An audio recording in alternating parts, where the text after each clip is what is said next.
이혼을 한 다음에 파산을 하면은 남편은 재산을 다 지키고 아내는 면책을 받을 수 있는 길이 열린 겁니다. 뭐죠 이게 그럼? 정부가 좀 이혼을 조장하는 건가요?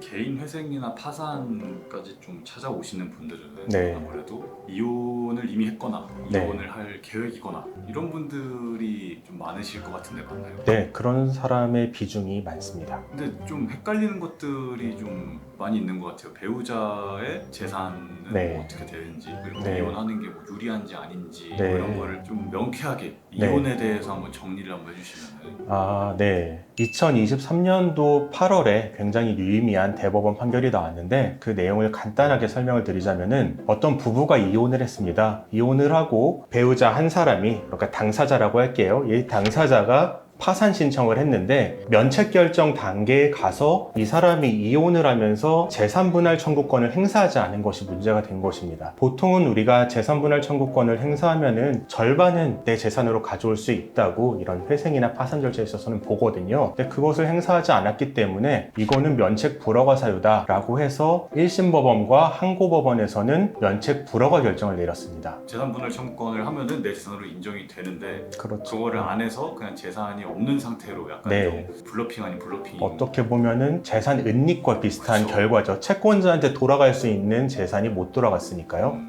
그런데 이 부분에 있어서 대법원이 이 재산분할 청구권이라는 것은 일신 전속적인 권리고, 일신 전속적이라는 것은 어떤 사람의 인격에 종속되는 권리라는 것이고요. 그것을 행사하지 않았다고 해서 면책 불허가 사유로 삼을 수는 없다라는 판결을 내렸어요. 이거는 심지어 재판상 이혼도 아니고 그냥 협의 이혼이었습니다. 협의 이혼이라는 것은 당사자가 협의해서 이혼하고 거기에 대한 확인만 법원에 가서 받는 거거든요. 이 말은 우리가 파산을 할 때는 흔히 배우자의 재산의 절반을 고려를 하고 아내가 파산을 하면은 남편의 재산을 어느 정도 가져와서 채권자한테 분배를 하게 하거든요. 그런데 이 아내가 만약에 이혼을 하면서 재산분할 청구를 안 하고 그 권한을 포기하고 이혼을 한 다음에 파산을 하면은 남편은 재산을 다 지키고 아내는 면책을 받을 수 있는 길이 열린 겁니다. 어떻게 보면은 이혼을 하는 경우가 이혼을 안 하는 경우와 재산적인 이익에 있어서 더 유리한 결과가 초래되는 거죠. 이게 또 우리 회생 절차에 들어오면은 또 어떤 문제와 연관이 되냐면, 과거에는 전국의 모든 법원이 회생을 할 때도 배우자 재산의 절반은 청산가치에 더하라고 했습니다. 그렇게 해서 청산가치의 산입이 됨으로 인해서 개인 회생을 못하는 사람이 많았고, 그런데 이것은 부부 별산제의 원칙에 어긋난다라는 비판이 많았기 때문에 현재 서울회생법원, 그리고 수원회생법원, 대전지방법원, 부산회생법원 같은 경우에는 부부 별산제 원칙에 따라서 배우자의 재산은 원칙적으로 청산가치에 산입을 하지 않습니다. 다른 지방법원 같은 경우에는 여전히 배우자 재산의 절반이 청산가치에 산입을 하라고 하고 있거든요. 그러면은 다른 지역에 사는 사람들은 형식상 이혼을 하고서 개인회생 절차를 진행한 다음에 다시 합치면은 이것은 회피할 수 있는 방법이 마련되는 거예요. 뭐죠 이게 그럼? 정부가 좀 이혼을 조장하는 건가요? 지금 현실만 보면 정부가 이혼을 조장하는 것처럼 보여요. 그런데 이 문제는 정부가 이혼을 조장하기 때문에 이런 결과가 생겼다기보다는 배우자의 재산을 청산가치에 산입하는 것 자체가 우리나라의 다른 법제도와 모순되기 때문에 결과적으로 마치 정부가 이혼을 조장하는 것 같은 결과가 초래된 것으로 보입니다. 법리적으로 따지면은 파산을 할 때도 회생을 할 때도 배우자의 재산을 청산가치에 고려하면 안 되고요. 그렇게 하는 원칙이 전국적으로 시행이 된다면은 지금 같은 대법원 판결이 있더라도 이혼이 조장되거나 이혼을 해야지 재산적으로 유리해지는 일은 안 생길 것이기 때문이죠. 참 복잡하네요 이게. 네, 복잡한데 사실 해결하는 거는 단순해요. 파산이랑 개인회생할 때 배우자의 재산은 원칙적으로 청산가치에 산입하지 않는다라는 원칙만 분명해지면 되는데, 지금 이렇게 명확한 대법원 판결이 없기 때문에 비슷한 사건에서 대법원이 취지의 판결을 계속 내리고 있는 거예요. 실질적으로 배우자의 재산 가치를 청산가치에 산입하지 않아서 문제가 된 사건이 대법원에 간다면 대법원이 반드시 그 주장을 받아들일 거예요. 그런데 그 사건이 지금은 없어요. 그러니까 유사한 사건에서 파산 사건에서 협의이혼을 했지만 재산분할 청구권을 행사하지 않았더라도 면책 불허가 사유로 삼지 않는다. 비슷한 것으로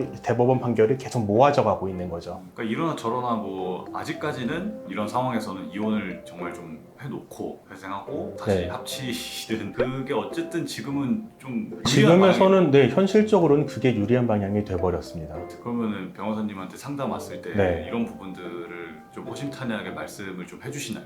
당연히 말을 해드리고요. 두 가지 선택을 하실 수 있을 것 같아요. 아까 말씀드린 배우자의 재산을 청산가치에 넣으라고 하는 지방법원 같은 경우에, 예를 들어서 인천지방법원이라고 할게요. 인천지방법원 같은 경우에 배우자의 재산 청산가치 안 넣겠다고 하면서 계속 다퉈서 대법원까지 가는 방법이 있을 수 있겠고, 나는 그것보다 그냥 형식적으로 이혼을 하고 좀 더 간단하게 청산가치에 넣지 않고 진행을 하겠다라고 말씀을 하시면 그렇게 진행을 해드릴 수도 있고요. 저희는 항상 여러 가지 대안을 설명을 해드리고 그것에 대한 각각의 위험도 안내를 해드린 다음에 충분히 숙고해서 판단하실 수 있는 그러한 옵션을 제시해드리고 있습니다.